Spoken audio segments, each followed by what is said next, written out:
What's up guys, and welcome back to another episode of Career Mode. This is episode number 4, and today we are resuming our progress with Aston Villa as we wrap up the summer transfer window today. As you'll see, deadline day right at the end, and also the first of the month as well. And also 2 games today. We've got Gillingham at home in the Carabao Cup second round, and Bristol City away at Ashton Gate, as we hopefully close out August with 2 really solid results.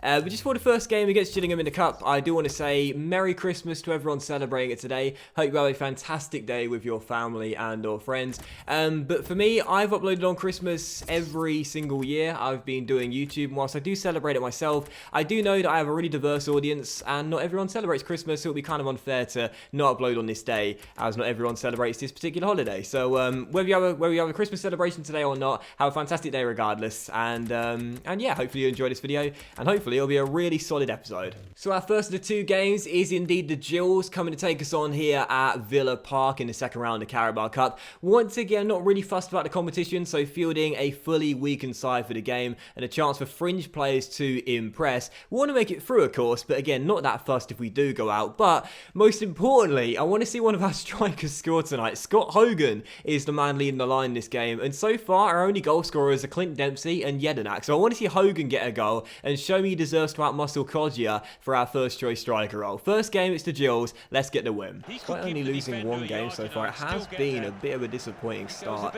in terms of scoring goals. It's not been quite what I was expecting and hoping. You know, I looked at our attack and I was thinking there's definitely goals there. There's a lot of options for us, but no one so far has looked capable of finding the back of the net, and that really does need to change. We can't rely on Clint Dempsey and Jedinak forever as El Mohammadi finds Scott Hogan. Now, I want him to score tonight. Can he do so? Hogan's inside. Oh, Zakuani with the block gets it away. Henry heads it back into play, and Glenn Whelan will find El Mohammadi down the right hand side, and Elmo looks for a bit of space here to whip it across. In it goes. Hogan is there, and a good save by Nelson, and it goes behind for a corner. Good attack, a good attacking play from Scott Hogan there. A couple of chances, but just can't find that goal. Adoma on the ball, looks for Hogan, holds it up well. Can he release Adoma? He can. Adoma running through, surely for 1-0. Oh no! I've done it again. Hits the post. Nelson gets it clear. How many times are we at the woodwork in the first 4 episodes, man? Seriously. Every time I beat the goalkeeper from a 1-on-1, I just expect it to nestle into the back of the net. But unfortunately, that's twice now. It happened in the last episode with Clint Dempsey, and it's happened again. I should have learnt my lesson. Mental note, definitely changed the formation heading into the Bristol City game and going to a 2 up top formation, because at the moment this is not working for us. I don't understand why our strikers are looking so isolated right now. We've got a good midfield to support them, but as Martin heads wide there for the Gills, they've got no support whenever the ball goes into their feet. You know, you've got Hogan, you've got Kodjia, who are 2 very good target forwards up there to hold the ball up, but neither of which at the moment has a teammate to bring into play, and thus they just don't look good enough when the ball is at their feet to create chances for themselves. So it is still 0-0.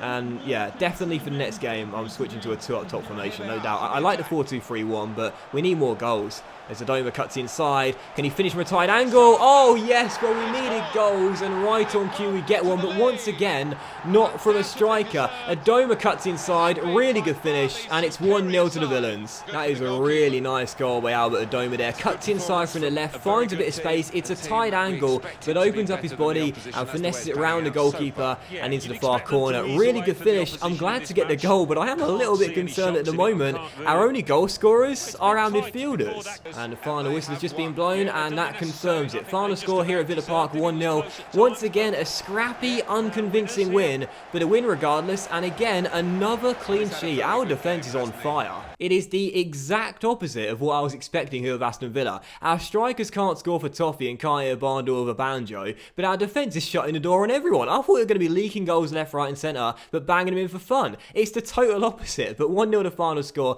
and we'll give a Doma man of the match, but a shout out, if you will, to Eric Palmer-Brown. He's only played 2 games for this club, but he's looked really good in both of them. We got an absolute steal there. 750 grand, absolute bargain. So second and final game today, we now travel to Ashton Gate to take on Bristol City back in the Championship, aiming for another really important win as we try and keep decent starts of the season going. Back to a relatively normal league lineup, but a change in format formation for the game. 4-1-2-1-2 wide, my normal go-to formation. 4 goals. Sam Johnson in goal, back four of Neil Taylor, James Chester, John Terry, and Bustos at right back. Greens on the left, Snodgrass on the right, Jedinak our DM, with Dempsey the attacking midfielder, supporting Davis and Kodjia up top together. Surely this is the game where one of our strikers finally scores a goal. Come on. Terry out wide towards the right back, storming forward. Lots of space to run into here down the right side. Can he find space to possibly whip it across? In it goes. Green's at the back post, but Luke still gets a punch away. Crossing is not working at the moment. It's not working at all, which is a shame because that was what I was really hoping would be one of our main assets with this team, with really good attack-minded fullbacks and some decent wingers as well, as Jedinak tries to play it inside, but the passing's not working either, really. It's not pretty football from Aston Villa at the moment. It's not pretty football. We might be getting results, but we're not playing especially well. That's going to have to change. That's a good cross the middle from Bristol City though, and Snodgrass does enough. And then, oh, Sam Johnston, what a save from the on-loan Manchester United goalkeeper. Kodjia, excellent tackle to get around his man. Can he try and find some space? Kodjia still, he's inside. Oh yes, finally showed a respect against his former club. Kodjia, oh, it's fitting, isn't it really? Kodjia breaks his goal duck and ends the goal drought for our strikers in the 20th minute, away from home at Ashton Gate against his former team. Lovely skill to beat his man, and then rifles one across Luke Steele into the far corner. We knew at some point one of our strikers would score, and this is a fitting way to see it happen. Kodjia against his former club makes it 1-0. Aston Villa in front, and the relief on my face is evident. So second half begins. We are still leading by 1. Bristol City plays slightly better than us in the first half, in all honesty. We're quite fortunate to still be in front. Our defence is once again look quite good, but they are looking very strong when going forward, Bristol City, and I do expect them at some point to score and get back on level terms. And our passing, see in the top left, our passing today has been catastrophic, to say the very least. We've given the ball away so many times, and this is the danger now when switching to a 4-1-2-1-2 wide, a formation with no real CMs, a DM and an attacking midfielder, no real general balance through the middle of the park. That is going to give us a lot of problems when trying to retain possession as Bristol City come inside, and oh, it's going to go in 8 minutes after the restart, and I said they'd score at some point. O'Dowda gives them the equaliser, and they fully deserve it as well. 1-1. Sam Johnston made a really good save in the first half, but for this moment there, I think he possibly could have done a little bit better. Nice pass inside. O'Dowda takes the shot. It does go through the legs of John Terry, in fairness, but it was pretty much straight at him, and it squirmed underneath his body and into the back of the net. 1-1, all square. Can we respond and get back in front? To be fair, if anyone's going to score again, you put your money on Bristol City right now. They are looking a much better team, and whilst I am glad to see one of our strikers score by switching to this formation, the 4-1-2-1-2 wide is not really working at all in terms of general passing, because we're giving the ball away time after time again. At some point, we're going to get hurt. At some point, we're going to get hit again, and Bristol City will go in front as Jedinak finds Dempsey, but maybe a chance here for Clinton Dempsey to stretch his legs and release Davis, the young striker, bearing down on goal. Can he finish? Oh, no. I was going to say, you bet your life he can, but he put it wide. And that is going to do it for the game. Final score at Ashton Gate, Bristol City 1, Aston Villa 1.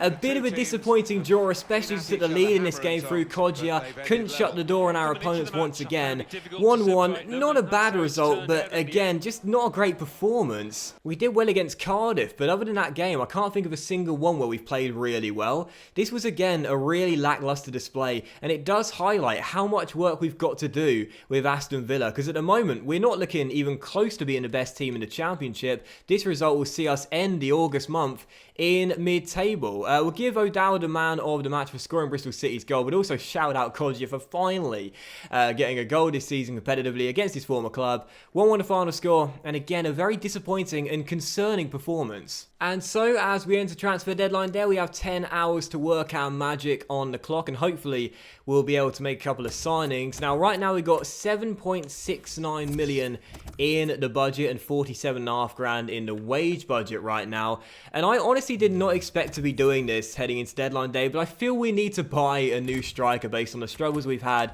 in front of goal to start the season off. Now there's 4 players on the shortlist. We've got Giovanni Dos Santos. I was thinking if Dempsey's done really well for us since coming in, maybe Dos Santos would do well coming across from the MLS. Al Muwalad, who originally is a right midfielder but can play striker, and the reason I absolutely love the look of this guy is this pace. Look at that, 93 acceleration, 93 sprint speed, and he's got 84 stamina with 82 jumping as well, 80 shot power, 71 finishing. Looks really, really decent, but I think he's only 5'1", which is concerning in terms of the height, in terms of putting crosses into the box like we originally planned to do. Ben Brereton of Nottingham Forest, a young English talented striker with high work rates. I love that. And again, very quick as well. And also Andrea Patagna of Atalanta, who I'm not too sure I'll go for because I do plan to sign this guy on my club and country save, but has 90 strength, could be a really good target forward, a different option. I guess we'll have to wait and see. But I'll go out to Dos Santos though first. He's my #1 target, and let's see if we can get him to the club. Now this deal is highly unlikely to come off unless LA Galaxy accepts a lowered valuation bid, which is almost definitely not going to happen, and he's probably not going to sign for the club. And no, they want £12.1 million, which we can't afford. So I was hoping, I was crossing my fingers and thinking maybe they would accept a lower valuation bid, but instead, no, it's a wasted plane journey over. He's got to go back to LA. We can't afford him. So one down. Next man up, Al Muwalad of Al Ittihad. Who looks really decent, but again, could be a bit too expensive for us. Obviously, we've spent quite a bit of money already, so we've got slim pickings really in terms of our options. We're going to hope that they'll accept a valuation bid for him, but it is quite unlikely as he's only 22 years old. They went out to 10.2 mil plus a 10% sell-on clause, which we can't afford. This will be a really good different option for us. We don't have real brute pace up top in this team. We've got some quick enough strikers, but not absolutely rapid. So we're going to remove that sell-on clause, going to up it to £8 million. And even if this deal comes off, there's still no guarantee we'll be able to afford the wage plus the bonus as well. And in fact, I will put a sell-on clause in of 5%. And we shall wait and see what they say to that revised deal. Nope, they're sticking to 10.2 mil plus a 10% sell-on clause, which we cannot afford. So we'll have one more go. We'll duck it down to, we'll stay at £8 million. We'll give them quite a big sell-on clause. We might bump it up to, let's go 15%. And I can't see this deal coming off. I think they want the cash, not the sell-on clause, but we'll have a go. And no, they're sticking to the price tag, so forget it. We can't afford him either.